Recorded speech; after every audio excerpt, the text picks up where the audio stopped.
We did it. We did it, guys. We finished. We finished the season. It's over. Oh my. I know I'm late. I think I saw some spoilers for this episode before I actually watched it myself. And I was very disheartened and annoyed. Sad, I should say. Um, I'm gonna. I actually wrote notes, and I'm gonna break this up into me reviewing the show, and then talk about the sad state of what I've been seeing on social media. There have been a lot of fights and comments on like Marvel stuff, thread, fan pages, and it's sad to see. I didn't like the show, but the fact that people are attacking people that didn't like it is sad. Like, it's very heartfelt. But but the fan base has been like divided. I'm wearing my green shirt today. But it's just not good to see. Like going back 10 years where the Avenger movie came out and everybody rallied together. You can say what you want about the quality of the movie, but I think most fans liked it. And if you didn't, you can say, I didn't like this and that. But no one was attacking you for it. And now this show is actively attacking members of the fan base, which is it's weird. It's like disturbing. I'll get to that in a second. So let's talk about the show. So Jen freaked out. There was, all right. I find this kind of like, I see what you did there. But they did a homage to the original Hulk. They actually had it was like a male bodybuilder be the Hulk. So they have this little intro. I'm just like, okay, I see what you did there. I didn't hate it. Made me actually want to watch the original. Shout out to my uncle who liked the original show.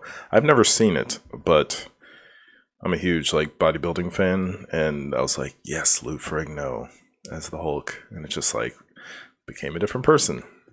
And I thought for a split second, I was like, what if She-Hulk did that? But what are you gonna do? Maybe not, because that bodybuilder didn't look too great. as a male bodybuilder with a wig. Anyway, so Jin had just punched the not the fourth wall, but the wall. Her lawyer friends are like, well, you're dangerous now, but you can go with an inhibitor. And I saw someone make a point. It's like, so Hulk made an inhibitor just for him, but this place just has these lying around, and the Abomination got one, and she got one. So Jen gets out, has to move in with her parents. Don't know why. It's like, did she lose so much money? Anyway, so I guess she was so in debt that she had to move in with her parents. She moves out of her place. Reporters try to talk to her. I kind of chuckled. Her dad kind of scared them away with a water hose. I think that's what I would do if I was in this situation as a father. Anyway, she comes back, and she and Nikki are trying to figure out Intelligencia. Jen's mother just gets this like embarrassing video from college, and all Jen ends up doing, not Jen, all Nikki does is just she ends up using that video to get invited to this Intelligencia meeting. So, but that comes later. But Jen is sad. She turns to the camera and she says, I don't I feel like I'm just getting screwed over. Is this what you want? Now, I'm not sure what she meant by that, because I don't know if the writers are saying that people would not like her show, or if she's saying that this is the, the hero has to lose something that begins the arc. If it's the first one, I would argue, no, we don't want to just see you, how do you want to say this, like, get screwed over. And this is kind of something that I feel should have happened earlier on. Like Jin's first public appearance as She-Hulk, she helps people instead of having this like savage outrage thing happen. And then her life kind of gets upside down. But this doesn't happen until the very end. But she thinks it's her getting screwed over. And it's like, you can't just, like, if people, back when Bruce became the Hulk, if people knew that was Bruce and the government came after him, I don't think that's called getting screwed over. I think it's just like, hey, you're a giant rage monster. We're afraid of you.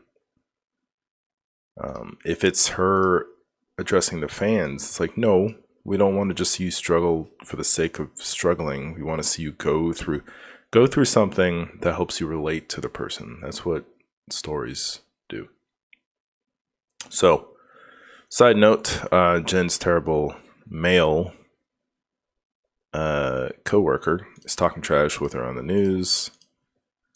Jin says, I feel like I'm getting screwed over. She tries to reach out to Bruce, no response. Also, she has him in there as Smug Hulk. Like, come on. Like, why? Maybe they had some spat as cousins, but honestly, the only smug person in this is you. She then reaches out to Emil because he had told her he can come over at any point. We then see Nikki uploading the video to Intelligencia. She's invited, but the person responding says, come on, bro. So she thinks, okay, well, I can't be me. I have to be a guy. So she gets Pug to help. Jen also goes there, and Wrecker is there. And Wrecker, for some reason, Wrecker has no idea about the meeting, the Intelligencia meeting. So Nikki and Pug go there. All right. So Pug infiltrates Intelligencia. I don't understand why the writers, like, so one of the main problems with this is every other Marvel thing, the main antagonist has been some sort of, I haven't seen Miss Marvel, but kind of a bad, how do I want to say this? Like, catastrophe creating villain. Regardless of your criticisms of the shows, you could say Wanda was her own vision, but Agatha was a witch. Falcon and the Winter Soldier had a terrorist group. Hello, killing people. Loki, fabric of the universe, and then Kang.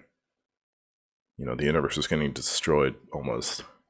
You had Kang there. Moon Knight, you had, you could say Khonshu. Is he a bad guy? Yes, kind of. But then the giant alligator lady. Hello. Miss Marvel, I don't know. And then now we have this. I feel like I'm missing a show. Whatever. But now we have this. Now, Hulk King, which is Todd, big surprise, ends up being the bad guy. Oh, and Hawkeye had Kingpin. Hello. Like, one of the worst. I need to get into Daredevil, but Kingpin is really bad. But She-Hulk has basically guys on Reddit, and you have the Hulk King that had stolen her blood, which I wish there was more. Like, why does he want it? And it's just because She-Hulk didn't deserve it. Like, stop it.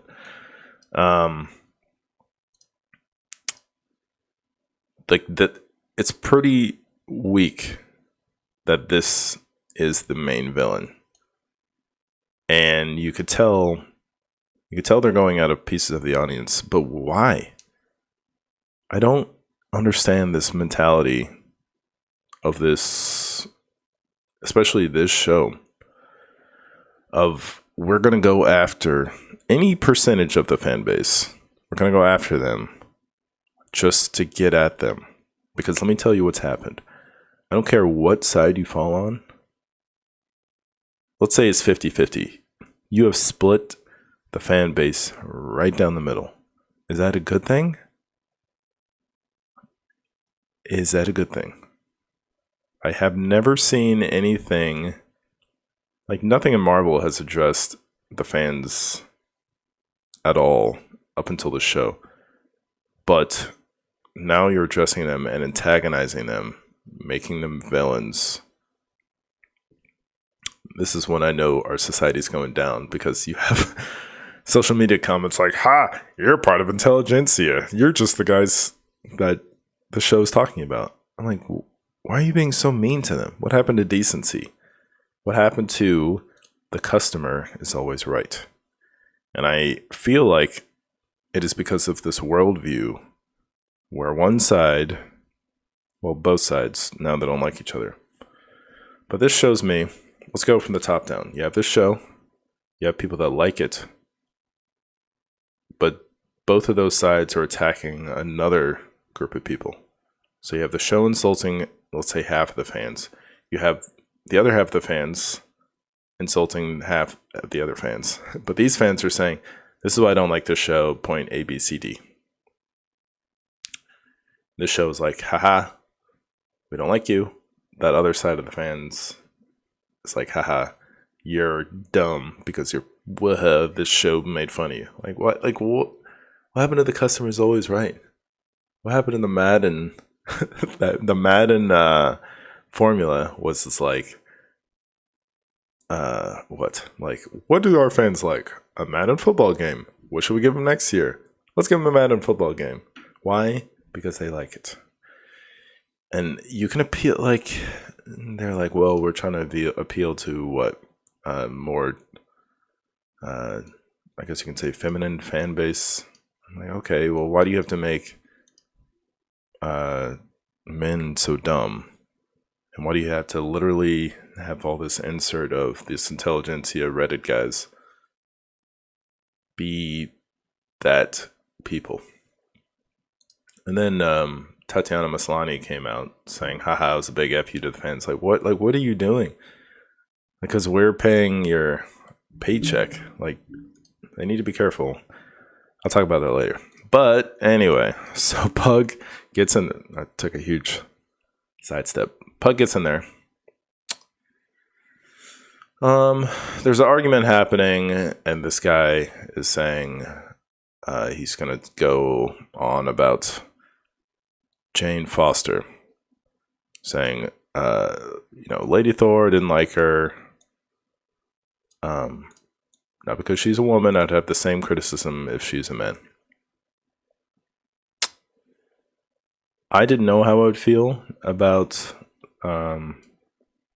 I don't want to say Lady Thor or the Mighty Thor, whatever. I think the movie was kind of weak. I went in because I thought I had heard from the comics, okay, spoilers, but she had cancer and she became Thor, and I wanted to see for myself, like, how did this happen? So I actually didn't mind it. Now the movie on the whole, but they did this montage. I think I've talked about this before, but they did this flashback of Thor and Jane just being a couple, and before they break up, back when things were good, Thor turns to Mjolnir and says, Mjolnir, I love her. Promise me that you're going to help protect her no matter what. It was very touching, because what happens is when, and I wish there was more explanation in the movie, but what happens is when Jane,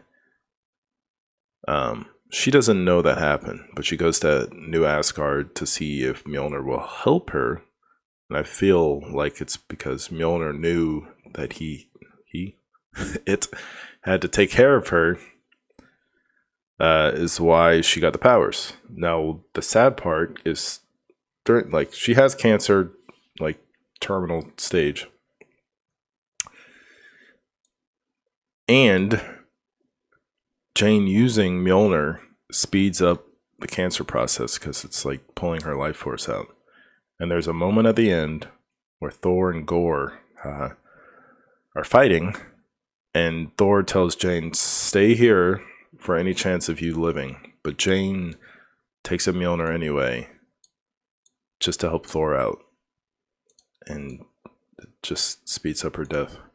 And that was like listen to that. Like, girl, she knows she's gonna die if she picks up Mjolnir again.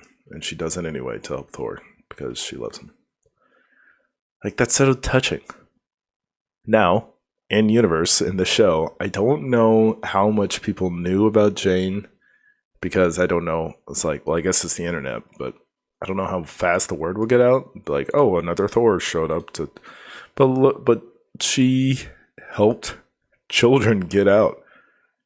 What was this? Earlier in this show, She-Hulk, someone says, make your own character. Like, no one is right in this universe. No one said, I want a straight white male Iron Man. Make it. No. There's Tony Stark there. Just so happened to have gone through a catastrophe, okay, and had the technology to save his own life and become Iron Man. And I don't think anyone is going to complain that a certain demographic of people, like ShangChi, I don't think anyone cares, like, oh, well, I don't know about this Asian influence as a superhero. Like, no, like, save me from Loki. I don't care who it is. But then this conversation makes no sense. It is seriously, like, taken out of our world and thrown into the show. And it just doesn't work within within the MCU, within the Marvel universe. Because characters aren't, like, if you're saying make your own characters, who are you talking to? Who is making characters like this on purpose? This goes back to Todd saying that Jen didn't earn being a Hulk. Do you think the Hulk earned being a Hulk? I think the only person that earned anything, there's this joke where it's like Doctor Strange is the only character that became a superhero just from studying really, really hard. He earned that. No, I mean, what else? Iron Man had the technology and the know-how. Captain America almost died getting the serum, but like, Black Widow earned becoming a Black Widow, because that's not easy. Hawkeye earned that. Bruce Banner was a mistake. In my head canon, all the Hulk movies are related, but even in the comics, he saved somebody. But then the act of becoming a Hulk, it was, I think it's supposed to be like one part genetic, but it happening wasn't earned. It was a freak accident. It's not like he's trying out there to become a freak. And then you have Todd saying, well, I earned this. How? You stole it. You, like, put together the pieces to steal it. And it's just weak. But now he becomes a villain, but then it's scrubbed out. I'll get to that later. So, Lady Thor, it was not as bad as I thought it was. Other people may not like it. But, you know, I try to take a middle of the road approach, or I should rephrase that into saying I try to watch stuff and then give my opinion. But I know a lot of people didn't like the idea of Jane Foster Thor. But then when the movie came out, I don't think that's what they were complaining about. Like, you know, whatever, CG arms, who cares? But how she became Thor, was explained. And I thought very touching. And now they're trying to use that as it's like, It's like they wrote this line before Thor: Love and Thunder came out, probably, but whatever. All right, let's get through this Abomination. So Pug's in there. He sees Todd. I'm the Hulk King. Yeah. Then Abomination shows up because he's the speaker. I don't know why he turned into the Abomination just to be a motivational speaker.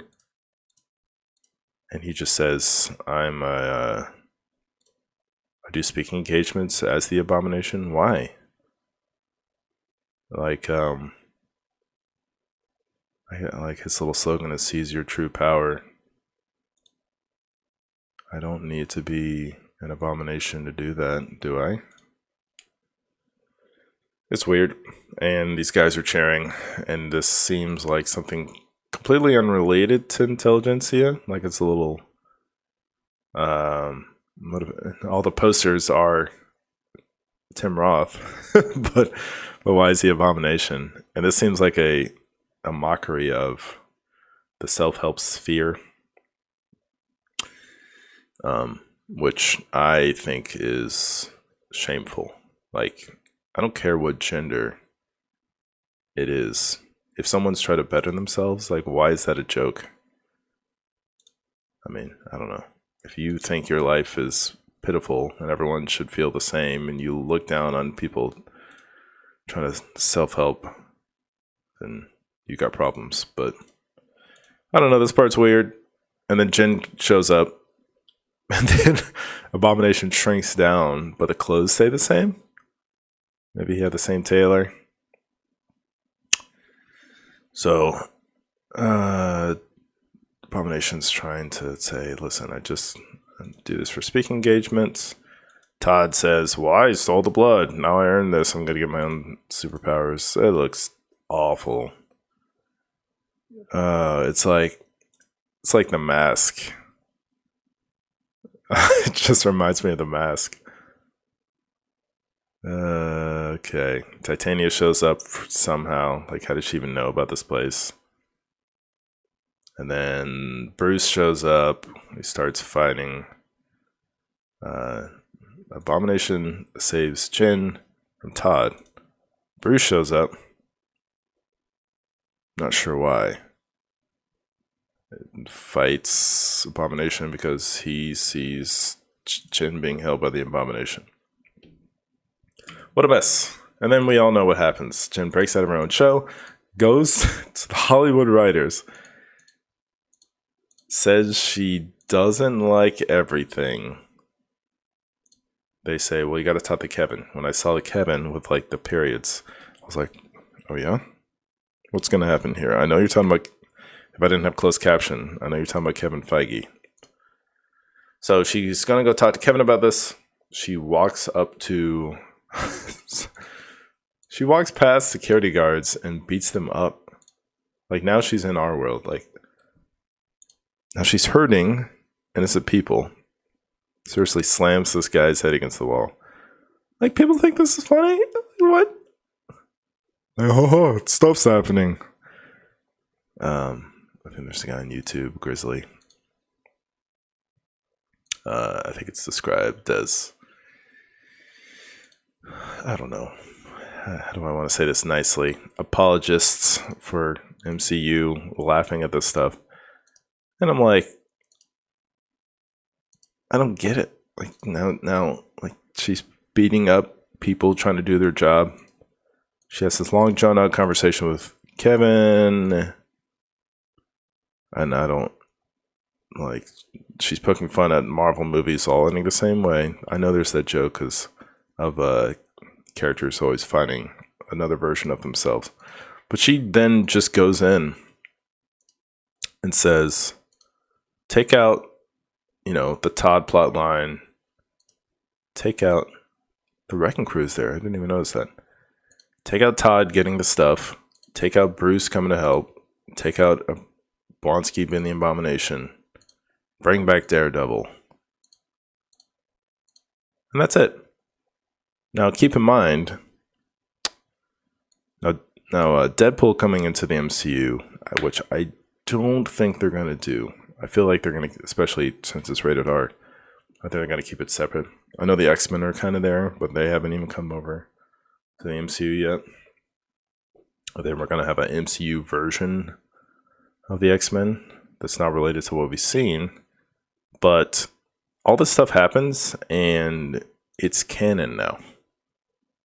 So we don't know if this is in She-Hulk's head, but like think about the plot line. So Blonsky is taken out of Abomination form, but he still gets arrested for breaking his parole. And Todd no longer has the blood, but he's still getting arrested, maybe for like accessing her phone, whatever. And Daredevil has been teleported from New York City to California out in the open. Like, imagine Batman walking around like, hey, everybody, hey. Titania knows who she is. Jen didn't know who Daredevil was. Titania does. And it makes me wonder how well known Daredevil is. Like, is he plastered everywhere like Batman was? But this is the MCU now, so are things different? And if not, then most people wouldn't know about him. But he's like out in the sunshine. Like, hey, everybody. So,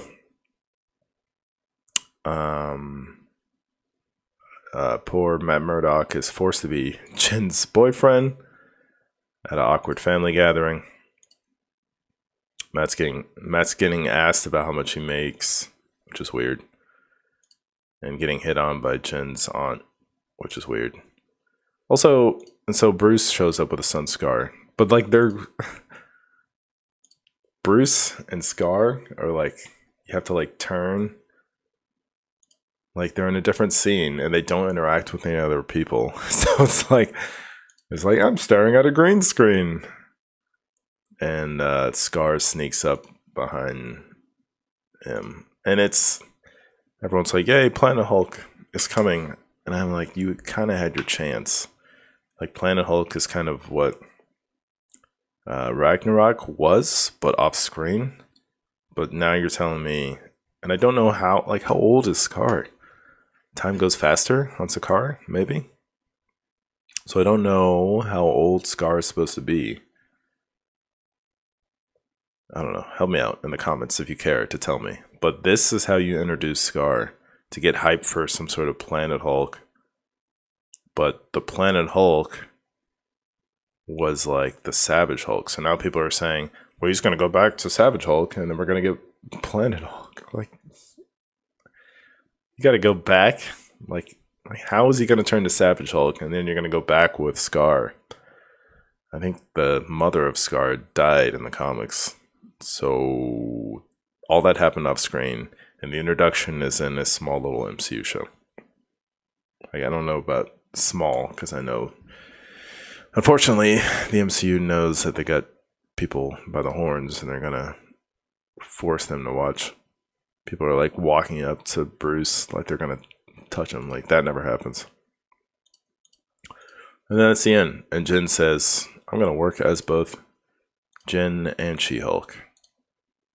Again, all of that, I feel like there were like 4 episodes missing with her having any sort of internal struggle.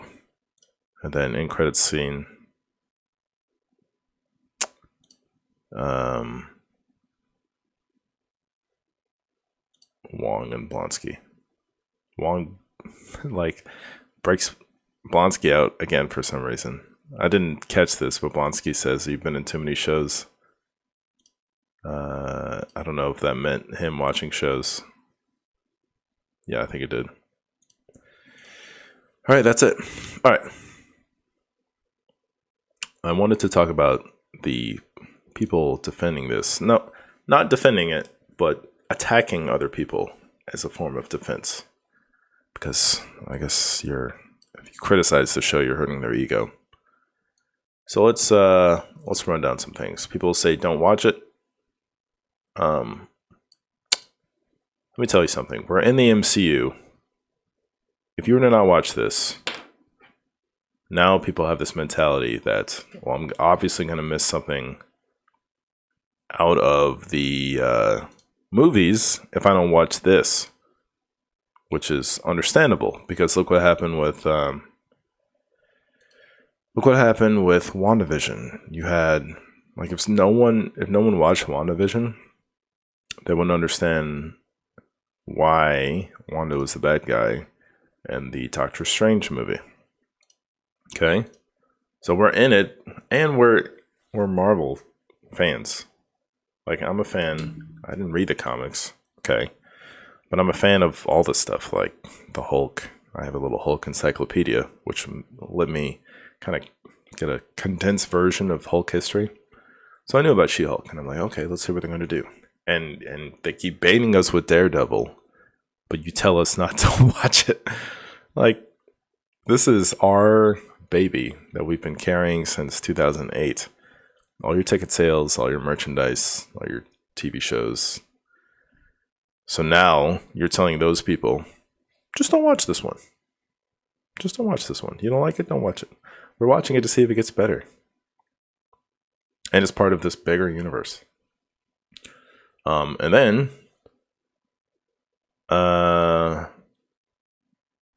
it's like, then I do watch it, and then people say, well, then stop watching it. Well, all right, do you want me to watch it or not? Again, there's a huge franchise and universe, so now people are compelled. Like, all this stuff happened with Wong, and now Abomination's out, and now we have Scar in here. You would have, and now Daredevil's in here, and the Sokovia Accords, rest in peace. But you would have missed all this if you didn't watch it. Another argument. People say, well, it's fiction. It doesn't matter. Yep. All the MCU is fake. Is it emotionally compelling? Yes. You remember when in Infinity War, Tony had a flip phone just in case he needed to call Captain America? Bruce was like, just call him. What's the problem? He's like, we broke up. Is that like a band?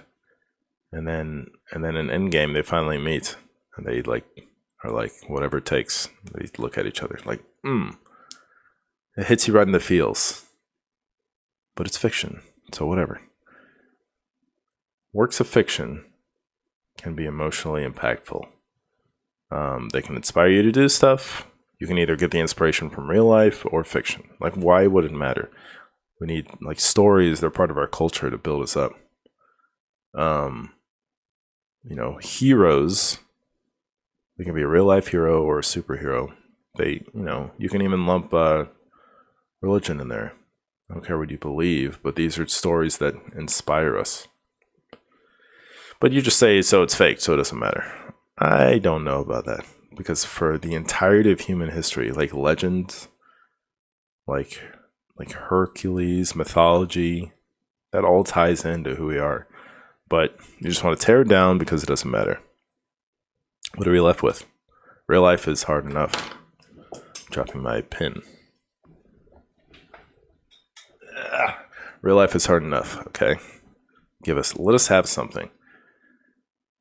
If this is what inspires, like, you want to call us man babies, but even if it was just kids, little boys 12 and under, if that's what inspires them to be better people, let them have it. Why are you taking it away? So it's fake, so it doesn't matter. All right. Any piece of entertainment you like, it doesn't matter. How does it make you feel? It doesn't matter. I saw something with like a touching moment in The Office. Don't like, you shouldn't like it because it doesn't matter. It's fake. You get the idea. Another argument, it's a comedy. I don't know where the whole, like, it's a comedy thing goes, because the Marvel entertainment has always had, like, Guardians of the Galaxy, Ant-Man. That stuff's been funny. I don't think they needed it's a comedy label. Like, everything, I feel like most shows so far even most movies, you could argue that comedy, maybe some have more than others. But comedies, like, this still is missing elements of what helps you relate to the characters. So if it's all just like a list of chuckles, but there's no substance behind it, like the whole like it's a comedy falls flat. And I would also argue that if you're using it's a comedy to help it be watered down, and it's okay because it's a comedy, it doesn't matter. Like what? Like I have a story. You know what was a comedy? Fresh Prince of Bel-Air. Do you remember when Will's, I think it was like Will Fathers was supposed to visit, and he doesn't. And it was just another instance of Will being let down by his father. I'm about to choke up just thinking about this. But Will is arguing with Uncle Phil. It's like, I don't need him. I've never had him in my life anyway. And then he just says, why doesn't he want me, man? Ah. Oh.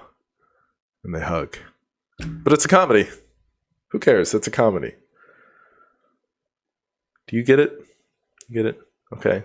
It can be funny. It doesn't have to be listed as a comedy. It can be comedy, but you can have elements that help you relate. And this didn't either. What are good, if you like this show, what are good attributes about Jen Walters that you like? She's funny. Oh man, I didn't write this down, but she breaks the fourth wall. I've heard people say she breaks the fourth wall. That's her character trait. That is not a character trait. That is just a thing that she does. That doesn't help me relate. Like, you can have any other media. If you had literally every other movie, if you had whatever. Yeah, Tony Stark look into the camera once. That wasn't what I liked about him. I liked him because, you know, he was a guy that was very full of himself. He still had the quirky, quippy side to him. But when it came to, like, give up his own life to save the planet, and, like, Doctor Strange won, and he had to die for it. Like the guy that was the loudmouth was the one that he couldn't talk as he was dying. But yeah, that's what made me draw nearer to him.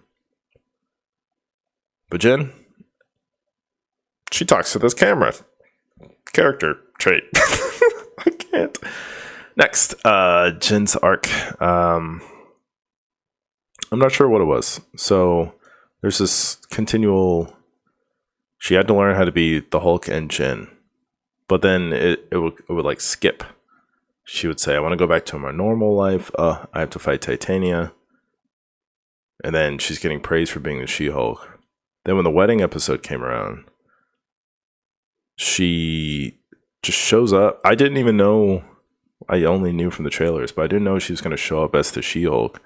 And why? Just to stick it to everybody else? But she didn't explain that she was going to do this.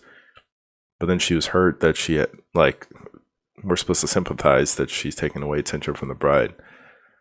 But she's hurt that she has to be normal Jin. I don't know what she was expecting, but we never see this, like, I'm going to stick it to these girls. And then she had the talk with all the guys in the Blonsky's place. This is a long video, but she's like, I can be whoever I want. Nobody likes Jen. I'm just like, they didn't really do a good job of, like, they show her going on one bad date, and then she becomes She-Hulk and gets a lot of dates. But I'm like, what is not good about her? Aside from the one bad date, like, we weren't really shown that. I don't know. So, you know, that's the short little list I wrote. It's like, don't watch it, and then you keep watching. It's like, well, why are you still watching it? Well, it doesn't matter because it's fake. Well, it's a comedy. What are her character traits? She talks to the fourth wall. and you add more criticisms. People just throw insults out, which is terrible to see. We're not nice to each other as a society. But they call you an insult. They call you an incel. They call you a man baby. They say you're part of Intelligencia. Is this helping your cause? And then the writers and the actress now are talking down to the fan base. Why? What makes you think this is going to endear any more of an audience for you? Okay. I wrote this little blurb here. I wonder what happened to the customer's always right. This is a sad tale. It's not really this is not this is gonna happen. But when episode 8 of Star Wars came around, people were like, what? What happened? I'm confused. They gave XYZ criticism. But then the directors and then people who sympathize with the directors, was it J.J. Abrams, said, well, you don't like it because you don't like a strong female lead. And we're gonna take this idea of removing a hero's journey, same with this show, and have that be the end thing. Even though the hero's journey has been happening for thousands of years, we're gonna take it because we got to destroy our, what is it? They're trying to be cool, to be different, but that means they have to destroy something that's existing. Use an existing franchise that's good, tear it down, deconstruct it, and mock you for not liking it. Even though, Madden football, just give people what they want. So people are like, what is this?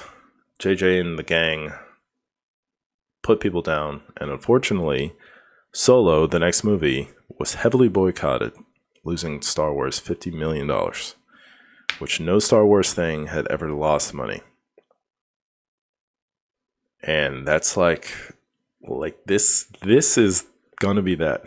This is a cautionary tale, which is painful to see that Marvel even got to this point. Why, when the customer is always right is a thing, or used to be, why are you just sticking it to the fans just to do it? I don't care what side of the fandom you're picking on. You do not insult them.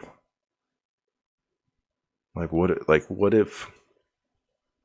if the show was snowflake people, or what? There'd be outrage. But now you're jumping the gun and insulting people. Why? And you make your whole villain that. And it could have been better. Intelligencia is more serious in the comics. But it just was a weak, by itself, it was a weak villain, if you want to even call it that. And it's a parody on a section of the fan base that you don't like. But why are you touching the fan base at all? Why are you insulting any part of a fan base at all? You just don't do that. And what happens after this stuff? People will cancel subscriptions and not watch your next thing. The ratings for this were already not good, but it is not cool. Any subsection of your fan base, you treat them like royalty. But now you just want to be cool because you spend too much time on Twitter and you got to stick it to them because you got picked on in middle school. I don't know, man. Like I said, I'm sad this kind of thought process even leaked into Marvel. But here we are. I don't understand why. I just don't get it. You may say, well, you're part of Intelligencia. Does that make you a better person? Does that make the show any better? That's it. If this show gets a second season, I'm just not watching it. I don't want to be the kind of person that hate watches stuff. I wouldn't even call it a hate watch. I love the Hulk's everything. And I wanted this to be good. And it was just a continual slap in the face. Just for the sake of, gotcha. Gotcha. It's not cool. Let me know what you think. If there's a second season, I'm not watching it. I'm sticking with like good stuff. I'm gonna read some EU books from Star Wars or something. Andor's good so far. That's all I got. Subscribe.